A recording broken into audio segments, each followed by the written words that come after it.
E aí pessoal, beleza? Bem-vindo ao canal Mano Mundo, eu sou o professor William Rubira. Hoje é top! Ó, começando uma série, Ditadura Militar no Brasil. Tá a fim de discutir esse assunto comigo? Então vem aqui, ó.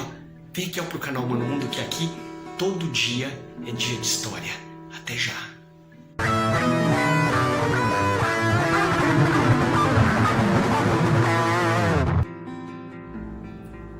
Tudo bem, pessoal? Bem-vindo ao canal Mano Mundo, eu sou o professor William Rubira. Hoje é dia 1º de abril de 2021 e por conta desta data eu quero começar uma série nova com vocês. Tá? No dia 1º de abril de 1964 acontece o golpe de 1964 aqui no Brasil. O golpe onde nosso presidente foi deposto pelo exército e desta forma começa-se uma ditadura militar no Brasil. E eu quero fazer alguns vídeos contando essa história para vocês, tá bom? Hoje eu quero falar sobre os antecedentes do golpe. O que aconteceu para que esse golpe acontecesse, tá bom? Então hoje eu vou falar do presidente Jânio Quadros, um cara extremamente carismático, caricato também, porque ele era engraçado e ele usava como símbolo da sua campanha uma vassoura. Tinha até a música do Varre, Varre, Vassourinha, que ele dizia que ia varrer a corrupção do Brasil, e é sobre ele que eu quero falar, tá bom? Ele veio depois do governo JK, aquele que fez Brasília, ok? E que deixou uma dívida monstruosa para o Brasil.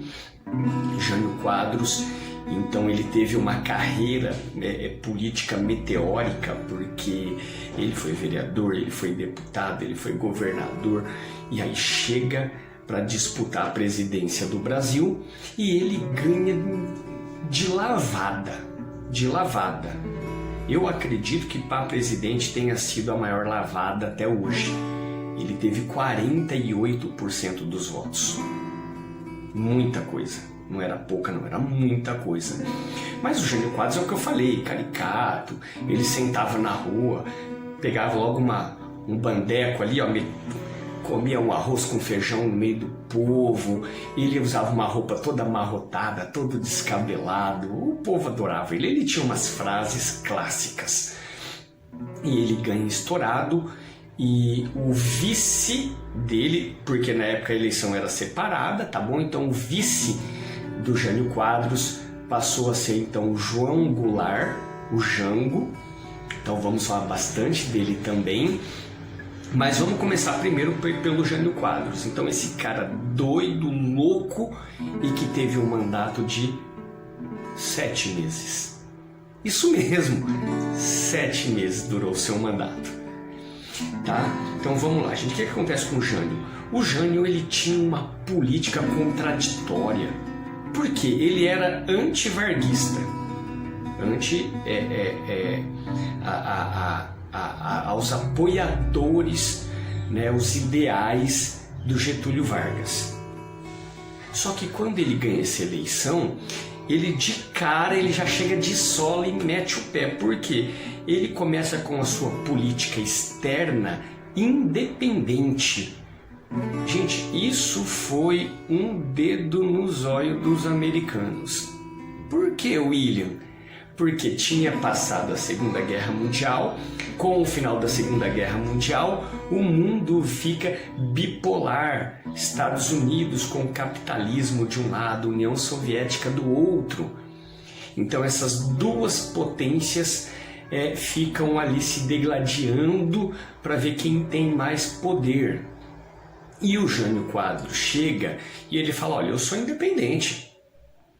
Os Estados Unidos sempre foi parceiro comercial forte do Brasil, mas ele era independente. Então o que ele faz? Ele já começa de cara a reatar as negociações com a União Soviética. Mas ele também manda o seu vice para negociar e começar a reatar também as negociações com a China. Olha que loucura! Os Estados Unidos ficam loucos. Por quê? Eles queriam impedir qualquer traço, qualquer resquício que fosse de socialismo ou comunismo aqui na América. Ok? E aí o Jânio Quadros, ele ainda dá mais uma ainda, que aí é para derrubar. Né? Até aí ele deu uns jab daqui, um jab de lá, mas depois ele dá um gancho condecorando o ministro da Economia de Cuba. Sabe quem era esse cara? Ó, tem uma dica ali atrás, ó, em cima daquele LP atrás de mim. Ah, não dá para enxergar, é pequenininho, né? Ele condecora o Ernesto Che Guevara. Neste momento, ministro da Economia de Cuba, então foi o Ernesto Che Guevara, Fidel Castro, Raul Castro e a companhia ilimitada deles que fazem a Revolução Cubana, uma revolução socialista, então tudo que os Estados Unidos não queriam. E o Jânio chega e condecora o Che com a maior medalha do Brasil, tá? A medalha Cruzeiro do Sul. E aí, gente, a oposição vem para cima com muita força. E talvez o maior opositor dele é um cara que também já falamos bastante aqui no canal Mano Mundo, Carlos Lacerda. Não se lembra quem é ele? É aquele mesmo opositor do Getúlio Vargas. Aquele que tomou um tiro no pé, apareceu no dia seguinte com o pé engessado. Umas histórias estranhas assim. O Carlos Lacerda vem para cima do Jânio Quadros com muita força e começa a bater porque tem que acabar com esse fantasma do comunismo no Brasil. E aí o Jânio Quadros, ele tenta fazer uma jogada. Ele tenta. No dia 25 de agosto, ele escreve uma carta e renuncia à presidência do Brasil. Por que eu falei que é uma jogada? A ideia dele era fazer com que o Congresso recusasse a sua renúncia e o Exército também recusasse. Essa era a tua ideia. Sabe o que aconteceu? Nada. Ninguém nem ligou para ele. Ninguém nem ligou. Ele achava que todo mundo ia pedir para ele ficar, consequentemente ele voltaria com mais força. Mas não foi o que aconteceu. Simplesmente aceitaram a sua renúncia. Mas vamos falar de um tal de Jango, o João Goulart. Esse daqui, ó. Presta atenção na foto dele aqui, ó. Esse. É este o Jango, então, que tá na China quando eles têm a notícia que o Jânio Quadros tinha renunciado. Então ele começa o caminho de volta para o Brasil, uma viagem lenta. E na viagem ele já começa a ouvir o quê? O Ranieri Mazzilli, que é quem assume interinamente no lugar do Jango, mas o exército já deixa muito claro. Eles criam uma junta militar e eles declaram um veto ao vice-presidente. Eles dizem que o Jango não vai poder assumir a presidência do Brasil. Por quê?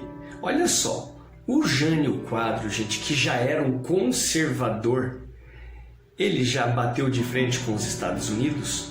Você imagina o Jango, que era esquerdista de verdade. Então ninguém quer que o Jango assuma. Então o exército tenta dar esse golpe para que o Jango não possa assumir. Dentro do exército tinha lá suas ramificações. Então tinha o linha dura, que era pancada mesmo e que ia para cima. Mas tinha um lado um pouco mais liberal, que aceitaria sim a lei, a Constituição e, consequentemente, o Jango como presidente. E nessa discussão entre eles, o Jango já está no Uruguai E aí eles decidem, chegam num consenso. Então vamos fazer o seguinte, a gente deixa o Jango assumir com uma condição. O Brasil deixa o sistema presidencialista e adota o sistema parlamentarista. Por que isso, William? Porque no sistema parlamentarista, quem manda de verdade é o primeiro-ministro. Então eles não queriam dar o poder para o Jango. Então o Jango seria o presidente, mas de fato não mandaria. Ele teria um poder limitado, e não só limitado, vigiado pelo Congresso Nacional. E foi feita essa proposta e o Jango fala, não, tô de boa, tranquilo, eu aceito. E o Jango então assume a presidência do Brasil no sistema parlamentarista e faria algum tempo depois um plebiscito então é uma votação popular para decidir se o Brasil continuaria no sistema parlamentarista ou se ele ficaria no sistema presidencialista, que era o que a gente conhecia de verdade. Esse plebiscito acontece e o povo decide pelo sistema presidencialista e o Jango passa então a ter o seu poder. Claro que com o exército em cima dele, mas ele passa a ter o poder. Tá bom? E o Jango chega, gente, qual que é a grande questão? Qual que é o grande problema do mandato do Jango? Dívida externa, crise financeira, o país estava uma bagunça. O Jânio tinha ficado só 7 meses, já tinha pego problemas do JK. E aí, nessa o Jango chega, de cara ele cria o plano trienal. O que é esse plano trienal? Ele tenta promover uma melhor distribuição de riqueza, tá? Ele tenta acabar com as refinarias de petróleo particulares, tá? Ele tenta reduzir a dívida externa, tá? O Jango, gente, ele apoiava muito a educação, tá? As ligas camponesas adoravam ele, ele falava da reforma agrária. E aí o Jango chega com esse plano trienal. Não funciona. E aí, como não funciona, a treta, pega fogo aqui no Brasil. Por quê? Passa-se a ter uma polarização no Brasil. Gente, olha como a história, ela não muda. É fácil aprender história. É fácil. Sabe por quê? Porque a história não muda. Ela só muda de datas e de nomes. As atitudes são sempre as mesmas. Essa polarização que passou o Jango é exatamente a mesma que vivemos hoje. Então o Jango tinha ao seu lado, ele tinha uma parte da população, estudantes, sindicalistas, os camponeses, e contrário a ele, claro, a classe média, os empresários, as indústrias, tudo estava contra o Jango. Tudo. Esse Jango realmente ele chegou e deu um susto na sociedade brasileira. Susto forte mesmo. Só que essa reforma aí trienal não funcionou. E aí o Jango vem com uma outra ideia, tá? Já que o plano trienal não deu certo, tá? Então ele vem com as reformas de base. Aí a reforma de base, gente, aí pronto, aí praticamente decretou. Porque o cara chega, aí sim, ele bate firme na questão da reforma agrária, na reforma urbana. Ele queria acabar com as favelas, os cortiços e tudo mais. Ele também ele quer fazer uma reforma educacional, uma reforma eleitoral, ele quer fazer uma reforma tributária, ele quer mexer, gente, em tudo que a classe média não quer que mexa. As grandes indústrias não querem que mexa. E o Jango, então, ele chega com todas essas ideias. Alguns setores populares ao governo passaram então a fazer manifestações em apoio, claro, né? Mas também tinha aí uma parcela da população opositora que também organizavam seus protestos. Lembra que eu falei agora há pouco que a história não muda, ela é toda igual, porque eles criam a marcha da família com Deus pela liberdade. A classe média, as indústrias, os ricos, quem estavam contra as reformas de base. Olha o nome, né? Alguém já deve ter ouvido esse nome por aí recentemente. Então, a marcha da família com Deus pela liberdade. A história não muda, mas deixa pra lá, não quero entrar nesse assunto, nesse debate agora, tá bom? Gente, o Jango foi assim que ele tentou trabalhar. Só que o que acontece? Aí ele cutucou muito forte. Aí o exército, gente, vem pra cima sem dó. Vem pra cima sem dó. Então, no dia 31 de março de 64, eles já começam a se organizar, já começam a vir pra cima. E no dia, então, 1º de abril de 1964, o Jango, ele é deposto, tá? Ele é deposto.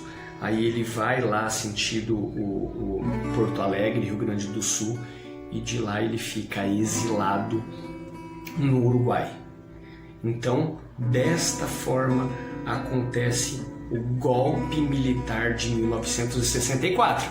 É a primeira parte da nossa aula, tá bom? Porque na sequência dessa aula virá os governos que nós tivemos aqui ditatoriais.